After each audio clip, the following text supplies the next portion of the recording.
கல்லூரி மாணவர்கள் அறையெடுத்து தங்கியிருக்கும் இடங்களில் மாநகர போலீசார் திடீர் சோதனை மேற்கொண்டு வருகிறார்கள். முக்கிய செய்தியாக பார்த்துக் கொண்டிருக்கிறோம். கூடுதல் தகவல்களை செய்தியாளர் கார்த்திக் வழங்க கேட்கலாம். கார்த்திக், வணக்கம். என்ன காரணத்திற்காக இந்த சோதனை என்பது நடைபெற்று வருகிறது? விவரங்கள் என்ன? வணக்கம். கோவை மாவட்டத்தில் கல்லூரி மாணவர்கள் மத்தியில் தடை செய்யப்பட்ட போதைப் பொருட்களுடைய பயன்பாடு அதிகமாக இருப்பதாகவும், அந்த போதைப் பொருட்கள் பயன்பாட்டின் காரணமாக அவர்களுக்குள் அடிதடி மற்றும் கத்தி குத்து போன்ற சம்பவங்கள் அண்மையில் வழக்குகள் பதியப்பட்டு வந்தனால காவல்துறையினர் தற்போது இன்று காலை மாநகரத்தில் இருக்கக்கூடிய சரவணம்பட்டி, பீலமேடு, குனியமுத்தூர், ஈச்சனாரி, சுந்தராபுரம், மதுக்கரை உள்ளிட்ட பகுதிகளில் காவல்துறையினை தனிப்படையாக அமைத்து அங்க இருக்கக்கூடிய தனியார் மாணவர் விடுதி மற்றும் மாணவர்கள் குழுவாக அறை எடுத்துக்கக்கூடிய பகுதிகளில் இன்று காலை ஆய்வு பணியில் ஈடுபட்டாங்க. அவர்கள் வீடுகளிலையும் அந்த இல்லங்களையும் தற்போது சோதனையானது காலை 6 மணியில் நடைபெற்றிருந்தது.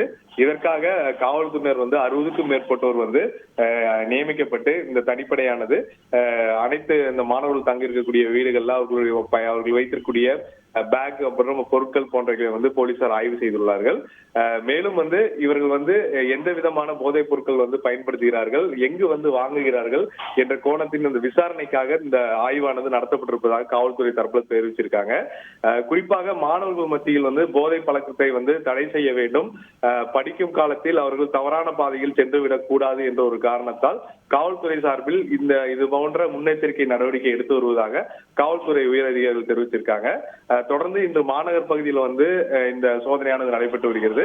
கடந்த 20 நாட்களுக்கு முன்பாகவே மாவட்ட பகுதிகளில் காவல் கண்காணிப்பாளர் கார்த்திகேயன் இந்த மாதிரி சோதனையில் ஈடுபட்டு இதுல ஈடுபட்ட மாணவர்களையும் கைது செஞ்சிருக்கார், போதைப் பொருட்களையும் கைப்பற்றிருக்காங்க. இன்றைய மாநகர் பகுதியில் நடைபெறக்கூடிய இந்த சோதனையில முடிவில் எவ்வளவு போதைப் பொருட்கள் எடுக்கப்பட்டது, ஏதாவது இதுக்கு காரணமான நபர்கள் யாராவது கைது செய்யப்பட்டிருக்காங்க என்ற அறிக்கையை மாநகர காவல்துறை இன்று மாலை தெரிவிக்கும் என அவர்கள் தரப்புல தகவல் கொடுத்திருக்காங்க.